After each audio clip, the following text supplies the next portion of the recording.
IPL মানে শুধু cricket নয়, সঙ্গে থাকে নতুন নিয়ম, নতুন চমক। এবার ভারতীয় ক্রিকেট বোর্ড আইপিএলে বড় পরিবর্তন আনলো। মাঠে আর আগের মতো স্বাধীনভাবে ঘোরাফেরা করতে পারবে না ক্রিকেটাররা। নতুন নিয়মে কড়া বার্তা, 16 জনের বাইরে কেউ মাঠে নয়। আজকের ভিডিওতে আমরা জানাবো নতুন নিয়মটা কি, কেন এই সিদ্ধান্ত এবং এর প্রভাব কাদের উপর পড়বে। তাহলে চলুন শুরু করা যাক। প্রথমেই জানিয়ে রাখি, আইপিএলে প্রতিটি দলে সাধারণত 25 জন করে ক্রিকেটার থাকে, কিন্তু 16 জন ক্রিকেটারকে ম্যাচের জন্য বেছে নেওয়া হয়। এই 16 জনের মধ্যে থাকেন প্রথম একাদশের 11 জন এবং অতিরিক্ত 5 জন ক্রিকেটার।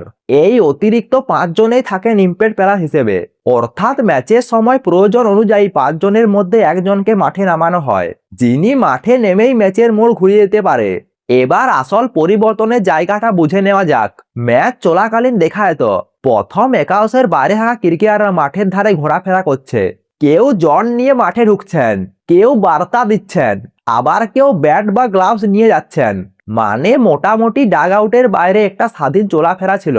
কিন্তু এবার সেই স্বাধীনতায় পুরোপুরি ব্রেক। বিসিসিআই স্পষ্ট জানিয়ে দিয়েছেন 16 জনের বাইরে কোনো ক্রিকেটার ডাগ আউট ছাড়তে পারবেন না। বাউন্ডারি লাইন এবং বিজ্ঞাপনের এলইডি বোর্ডের মাঝখানেও থাকতে পারবেন না, অর্থাৎ শুধু 16 জন ক্রিকেটারই মাঠের আশেপাশে থাকবে। এবার প্রশ্ন, তাহলে মাঠের মধ্যে প্রয়োজনীয় কাজগুলি করবে কে? যেমন জল দেওয়া, ব্যাট বা গ্লাভস পৌঁছে দেওয়া, বার্তা দেওয়া, এই সব কাজগুলি করতে হবে 16 জনের মধ্যে থাকা ক্রিকেটারদের। অর্থাৎ দলের বাকি ক্রিকেটাররা শুধু ডাগ আউটে বসে থাকবেন, তারা মাঠের ধারে থাকতে পারবেন না।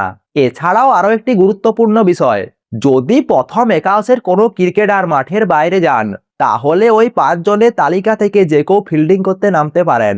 বিসিসিআই ইতিমধ্যে সব আইপিএল দলগুলিকে এই নির্দেশিকা পাঠিয়েছেন। এবং সব থেকে গুরুত্বপূর্ণ বিষয়, এই নিয়মে আইপিএলে সব ম্যাচেই প্রযোজ্য। কোনো দল বা ক্রিকেটার যদি নিয়ম না মানে, তাহলে তাকে কড়া শাস্তি পেতে হবে। এটা স্পষ্ট যে ম্যাচের শৃঙ্খলা বজায় রাখতে এই সিদ্ধান্ত নেওয়া হয়েছে। তাহলে বন্ধুরা, আইপিএল এবার শুধু খেলার লড়াই নয়, ক্রিকেটারদের নিয়ম মেনেই খেলতে হবে। নতুন এই নিয়মের ফলে ম্যাচের গতিতে কি প্রভাব পড়বে, এটা দেখার জন্য আমরা সবাই অপেক্ষা করছি।